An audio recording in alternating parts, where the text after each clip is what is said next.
Hello everybody, and welcome back to a brand new video. In today's video, we'll be taking a look at the 2022 gubernatorial elections and analyzing my current prediction for these elections. So again, we have about what's going to be under 5 weeks to go till election day, and I'm doing these every 2 weeks. We'll have this one, then I'll probably do two more before these elections happen. But yeah, we're getting really close. These are all very important elections. They will determine how these states are governed in the next 4 years. And so let's get right into it here. We're going to start with the safe Democratic states. These are the states that are going to vote for the Democratic candidate by more than 15%. California, Gavin Newsom will win by more than 15. Hawaii, Josh Green, going to win there. Illinois, J.B. Pritzker, he might win by a little under 15, but it's not really worth talking about, and I think he's going to win by over 15 as it stands today. Illinois, or not Illinois, Maryland. This is a Democratic pickup, as is Massachusetts. Both these states have Republican incumbent governors who are retiring, who are fairly popular, and likely would have won had they run again, but were term limited, so obviously they cannot run again. New York, some polling has showed it close, but all the polls that have it close are generally Republican pollsters, and New York State that voted for Joe Biden by like 24%, so I don't really think there'll be enough Republican trends in the state to make it, go under that margin. And yeah, those are safe Democratic states. Safe Republican states, that's Idaho, Wyoming, South Dakota. There was a weird poll of South Dakota that had a 3-point race, but I don't really buy that. Nebraska, Oklahoma. The polls have had Oklahoma really close for some reason. It's incredibly strange because I would not have had that on my bingo sheet for 2022 Oklahoma being a close governor's race. But the polls right now only have Kevin Stitt up by about 9%, and the most recent poll had it within 3%, and Sooner poll, which is an Oklahoma local poll, had it within 1%.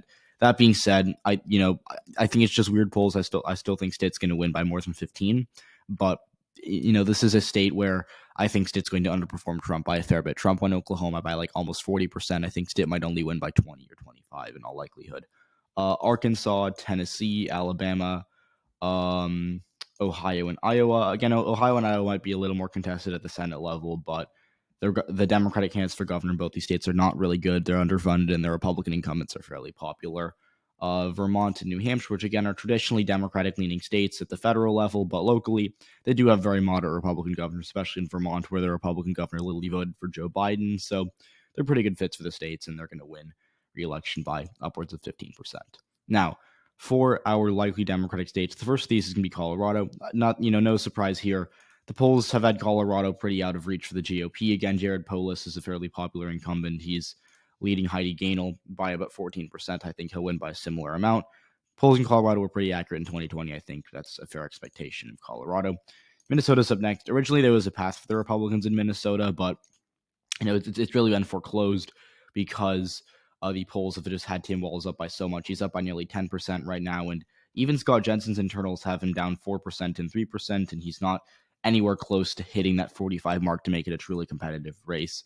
And if when you look at these, polls that are nonpartisan, Walz up by 7, Walz up by 18, Walz up by 2, Walz up by 3, or is that 5? Yes, that's 5. So, we have a wide range of stuff, but overall it averages out to nearly a 10-point Walz lead. I think he'll win by closer to 6 when it's all said and done, but that being said, I still think that it's a likely Democratic race, as is Michigan. Michigan, I originally thought was going to be very competitive because, it's a swing state. It's a more Republican-leaning year, but abortion has just really killed Republican chances here. Right now, Gretchen Whitmer's up by 12% over Tudor Dixon, who's made controversial statement after controversial statement about abortion. Dixon hasn't been hitting Whitmer hard where it hurts. I originally expected Dixon to be able to hit her on lockdowns and whatnot, but that hasn't been happening, and Dixon just has no money to compare to Whitmer. The Republicans in Michigan have had a really bad slate of candidates this year. They're running, extreme candidates for Secretary of State and for Attorney General. So statewide, they're not going to be doing too well. And the Democrats were also able to get the abortion referendum on the ballot, which is going to help turnout for Gretchen Whitmer and, her Democratic counterparts. And overall, I think she'll win by around 5 or 6%. Could be a little more. I mean, the polls have even Trafalgar, which had Trump winning Michigan in 2020, is Whitmer up by 6. These nonpartisan polls have Whitmer up by double digits. And so I don't really see a path for Dixon at this point. Maybe 2 months ago I could have potentially seen it. I had to just lean D for a while, but this race is just really bad for the Republicans. Connecticut and Rhode Island are kind of in the same boat. I don't really think the Republicans have a real chance of winning these states, but they're going to be under 15. In Connecticut, Bob Stefanowski is the Republican nominee going against Democratic incumbent Ned Lamont. In 2018, it was actually very close. Stefanowski only lost by about 3%, but he's running a worse campaign this time around. Lamont's more popular, but in fairness, it's 2018 was a D+9 year. This year is not going to be D+9. It's going to be probably a more neutral year, and that helps Stefanowski. That being said, Lamont is up by 13 in the polls, and I think that's what he'll win by, maybe a little less. Rhode Island, similar thing here. Dan McKee's not a particularly popular governor, and we don't really have a ton of polls here, but I don't think the Republicans are really trying too hard to win this race, and the only people that are really taking it seriously are the Democrats anyways. So I expect it to go Democratic by, a little under 15%. Last, we've got Maine. Maine I originally had as like a very close race. I originally thought it was going to be one of the tightest toss-ups of the evening, but Paul LePage has just not run the campaign that the Republicans wanted him to. If you take a look at where the polling stands in the state, he's not even within reach of Mills. He's down by 9%. Mills at 50% in the polls, so he's already ahead. Emerson has her up by 11. UNH has her up by 14. Even Fabrizio, which is Donald Trump's pollster, has her up by 5. I do not really see any evidence here for any chance of Paul LePage winning. I think it'll be under 10, but that being said, just not looking good for Paul LePage at all right now. If I had to guess, I think he loses by 7 or 8%, and it's really just one of the bad campaigns of the cycle. I think he had a good chance maybe a few months ago, but bad campaigning and Mills being a decent incumbent is really going to kill him here. Now, likely Republican states. The first is Alaska. I don't really want to spend too much time talking about Alaska because I think it's going to be really weird and hard to analyze intellectually. So if you look at the polls here, it's a three-way race between former independent governor Bill Walker, incumbent Republican Mike Dunleavy, and Democrat Les Guerra. I think Dunleavy is going to finish first outright because Guerra and Walker are going to kind of split that Democratic/moderate vote. I think Walker is going to finish second narrowly, and he's going to go in the ranked choice voting. He'll probably fall to Dunleavy by 7 or 8%. Walker's not, he was a former governor, but he's not super popular, and he's not, an amazing candidate or anything like that. So I don't think he'll be able to flip Alaska statewide. Especially, yes, you can say, oh, well, Democrats won the House seat, but that was with Sarah Palin, who had like a 30-something% approval rating even in Alaska. Dunleavy's not the most popular governor, but he's Sarah Palin or anything like that, so he'll win easily. Next up is Texas. Texas, Beto O'Rourke's been running a good campaign. He's really, I think, giving it his all, but it's kind of a lost cause to Texas. It was still a Trump plus 5.5 state. Greg Abbott's not he's polarizing. He's not, well liked by everyone, but he's not a bad enough incumbent to lose a race like this in a more neutral leaning year. And he's, hasn't really been down in any polls. The closest we've had was this Abbott +2 poll back from August, but that was echelon, and echelon, as we know, tends to be very biased towards the Democrats. Nonpartisan polls have Abbott up by 7, 8, 7, not 8, 9. So I don't really see a path for O'Rourke. I think, O'Rourke can maybe come within 6 if he's lucky, but I still think he'll lose by close to 8 or 9%. Next up is Florida. Florida, the thing with Florida is that DeSantis is going to win, but I don't really know by how much. I could see winning by as little as 4, but I could also see him winning by 12. So I don't really have a margin guess here. Right now, the polls are showing him up by about 5.5%. I think he'll win by a fairly good amount. Again, this is this one random poll that's Charlie Crist up, but it's a complete joke. All the other nonpartisan polls like Civics and Suffolk have DeSantis up by 7 and 8 and 6 and 10. So I think he's going to win by high single digits if I had to guess, just because it's kind of like the average of the margins I have. But either way, he's going to win. It just is really a question of what. Next up is South Carolina. Joe Cunningham is a Democrat. He's a good candidate, but the thing is, Democrats really win South Carolina in midterms because black turnout tends to be very bad in midterms in the state of South Carolina. And Cunningham, I think, will do a little bit to help that. And he is an overperformer. He won a Trump +12 seat in 2018. But at the end of the day, he has more appeal to, white suburbanites on the coast than he does black voters in the central part of the state. And that's what's going to cost him here. I expect him to lose by close to 12%. He could make it narrower than I'm expecting. Maybe I'm being a little too pessimistic on his chances, but at the end of the day, South Carolina is a red state, and Democrats haven't been able to do well here in the midterms. Now, moving on to our lean Democratic states. And by the way, these are the states that I think have an actual chance of going either way. That's Oregon, Nevada, Arizona, New Mexico, Kansas, Wisconsin, Pennsylvania, Georgia. Varying degrees of competitiveness, I know, but yeah. So first one is New Mexico. Now, New Mexico is a state where the Democratic Party was originally, I think, favored to lose this race. This was a toss-up to a Republican-leading race even a few months ago, but since the Dobbs decision, I've really moved away from Ron Chetty. He ran a really good campaign for Senate. He did a good job of localizing the race. Because here's the thing about races like this: New Mexico's a blue-leaning state. You can say, oh, it's trending red and it might be red in 10 years, but right now it's a blue-leaning state. The thing about these races is that to win in a state that's like not like if you're a Republican running in a blue state or a Democrat running in a red state, to win a race like that, you have to run like a local, non-nationalized campaign. That's what Ron Chetty did in 2020. He didn't really draw a lot of attention to the race. It's kind of a dark horse race, and he, came within 6 points. He didn't win, but it was a much better than expected showing. Like he did, I think, 5 points better than I had him doing. So he did a very good job in 2020. Now, this year, I think he's New Mexico's getting more attention because Michelle Lujan Grisham's not a popular governor. Ron Chetty now has the hype of being, a known performer. But at the end of the day, since the Dobbs decision, I think that it's gotten a lot harder for Republicans to win in races like this and Biden leading areas. And ultimately, Ron Chetty hasn't led a single poll yet. Like even his own internals have him only up by 1, and like the nonpartisan polls, he's down by 12 in Survey USA, down by 5 in Emerson, down by 7 in RNP, down by 4 in GQR, down by 3 in PPP. He's up in his own internal, but it's only by a point. And these other polls back from May had him down by by 4. So I don't really know how well he's going to do. I think he can come. I think maybe he'll lose by 2, but as of right now, I'm leaning towards more of a 4 or 5 point loss for Ron Chetty. So he will do better than he did in his Senate run by a few points, but it won't be the original expected win that I had him doing a few months ago. Next up is Pennsylvania. Pennsylvania, I'm really close to moving to the likely D column. I could easily see this being a 5-point margin of victory more for Shapiro. In fact, the consensus now has really gone now to Shapiro's going to win by like 7 or 8%. I'm not there quite yet. I could easily see it. Like if you told me Shapiro wins by like 8, I wouldn't be stunned. I'd be like, yep, okay. I could see that. The thing with Pennsylvania is that I think turnout, like Republicans aren't going to get the turnout they're expecting in the rural areas because, like, the argument for a few months ago was that, look, Dr. Oz is not a good candidate for the rural areas. We know this, but Mastriano is, and he's going to get that turnout, from all those rural Trump-leaning counties. But he has no money, he has no ability to advertise, and he's like he has like a complete inability to have a turnout operation. Like, there was a quote from like a Republican advisor who originally was trying to pour money into Mastriano's campaign. He said he's seen nothing even resembling a campaign. It's like a joke of a campaign.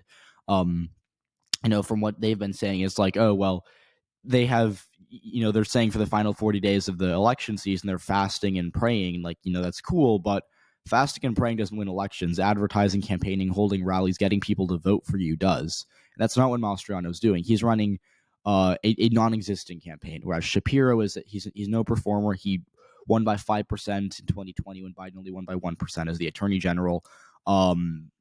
He has a ton of money. Democrats are all in for him. He won he ran unopposed in the primary. He's well liked by basically every Democrat in Pennsylvania. He is like the ideal candidate they could have fielded for this race. And Mastriano was disliked by almost every establishmentarian Republican because they thought they was going to cost them the race. And ultimately, the Republicans have shown like no interest in playing in Pennsylvania. Mastriano's down like by a ton in every poll. If you take a look at like Pennsylvania polls, because we had so many Pennsylvania governor polls, they're all just atrocious for Doug Mastriano. Like he is nowhere close to Josh Shapiro in any of these polls, and like it's just getting really bad for him. He's down by 10.4%, which by the way is like double what Trump was down at this time right now. Down by 10 in Emerson, down by 11 in Beacon Research, down by 14 in Franklin Marshall. Insider Advantage, which literally had Trump winning Pennsylvania in 2020, has him down by 15. Marist has him down by 11. Muhlenberg has him down by 11. Trafalgar, which had Trump winning Pennsylvania, has him down by 2. So I guess that's a better poll for him. But yeah, literally all these polls either have him down by double digits or they're polls that have Trump winning Pennsylvania and they have him down by like 4 or 5. I would be stunned if Mastriano wins at this point. I think he's going to lose by 5%. Now, lean Republican states. The first of these is Kansas. From what I'm seeing, Kansas is, I was originally like pretty sure Laura Kelly was going to go down by 10 points.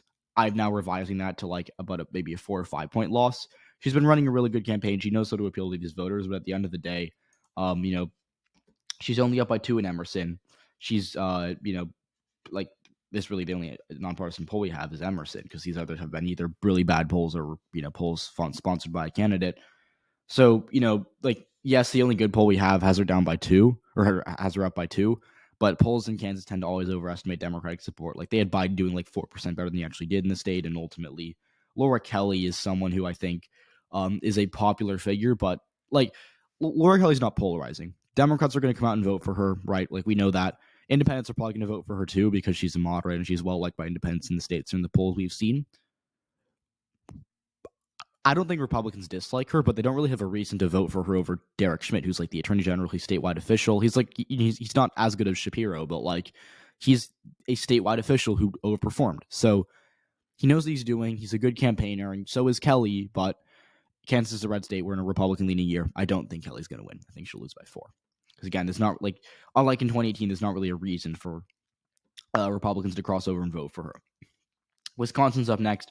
I've expressed my Wisconsin takes. I know everyone like thinks I'm too bullish on the Republicans here, but Tony Evers is only up by 0.7% in a state where Biden was up by like 8 and only won by half a point. He's like, if you think there will be even like a 2020 polling miss in Wisconsin, Evers would lose by 6 right now. If you think that there will be half a 2020 polling miss, he'd lose by 3.5. That's what I'm going with. I think it's going to be. I think the polls are going to miss in Wisconsin by a fair amount. It won't be by as big in 2020, but I think they're going to miss. And yes, Evers has led in the better polls. He's up in PPP. He's tied in Fox. He's down in Fabrizio, but this is Trump's pollster. He's up in Emerson, up in Siena. So yes, he has leads in some polls, but Biden led by like 8 in every poll in Wisconsin 2020 and barely won the state. And we know that polls in Wisconsin always tend to overestimate Democratic support, and Evers is still within the margin of error. I think he's kind of in a lot of trouble here. Georgia, I might move to likely by election day. Stacey Abrams is a good organizer, but clearly not a good candidate for office. Brian Kemp is someone who I think is a very popular governor. He's one of the few Republicans in the state left who has appealed to the suburbs of Atlanta, and he's going to outperform Herschel Walker by a ton in these counties. So, Abrams has like a chance because of the runoff system, but if Kemp will probably still crack 50 on election day. He'll probably win by something like 52-47. Like the path for Abrams is praying that she gets into a runoff and that she's down by like 45 or 46-49 on election day, and that Shane Hazel, the libertarian, takes away like 2 or 3% from Kemp because that's what he did to David Perdue in 2020.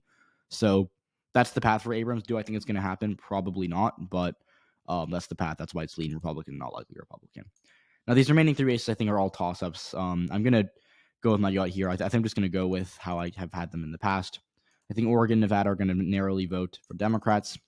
Arizona is going to go to Carrie Lake. Oregon's really weird because there's like an independent candidate, Betsy Johnson, who's going to be, I think, taking away votes from both Republicans and Democrats. She was a former Democratic state senator, but she's kind of running like as a more conservative candidate. And draws in as a polling lead right now, but that's only because we've gotten like more Republican-leaning pollsters to poll the race.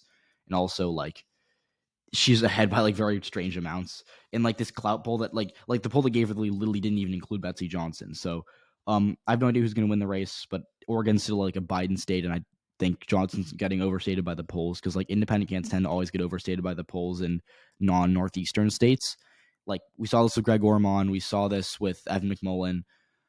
Like Johnson's polling at 20%, and I think she's going to get close to like 12 or 15% of the vote. And I think that it's the remaining, that polling miss is going to break for Tina Kodak, the Democrat, and I think she'll win by about 2%. Nevada, no idea who wins this race. I'm just going with the incumbency here. Steve Sisolak, not like the thing with these governors races that are toss-ups is that it's really a game of is the incumbent popular enough, or is the incumbent unpopular enough to lose? And I think Joe Lombardo's a good candidate, but I don't think he's like unpopular enough to lose because it's still a Biden plus 2.4 state. I still think Cortez Masto is a good candidate for Senate. I think Sisolak's going to win by like very marginal amounts, 1 point, even less. Arizona is the like closest race right now. I do think that there's like a good chance that Katie Hobbs comes back before election day. She's outspending Carrie Lake, and I think that like as we get more polls, she's going to start to maybe climb a bit. Again, that's just a guess. I'll still have to see, but like she's only up by half a point in the polls right now, and the polls overestimated Biden by 2 in Arizona in 2020. I think that as of right now, we're going to see a bit of a smaller polling miss, but if you think there's going to be half the 2020 polling miss in Arizona, Lake will win by half a point, which is what I'm thinking right now. Again, Hobbs has a good chance. Lake is not a good candidate for the Republicans, but she's charismatic. She knows what she's talking about, and like she's been able to appeal to these voters very well for whatever reason. And so, Lake, I think, is going to win by half a point. Arizona's a bit more Republican down ballot, and yes, Kelly's probably going to win the Senate race, but at the same time, Katie Hobbs just not been running a good campaign. So that's my governor's prediction as of right now. I don't think I have any state changes. I think I've moved some states in favor of some parties, but Yeah, that's where I stand as of today. So thanks so much for watching. I hope you enjoyed. If you did, please leave a like, subscribe to the channel if you haven't already, and I will see you all in the next video. Bye.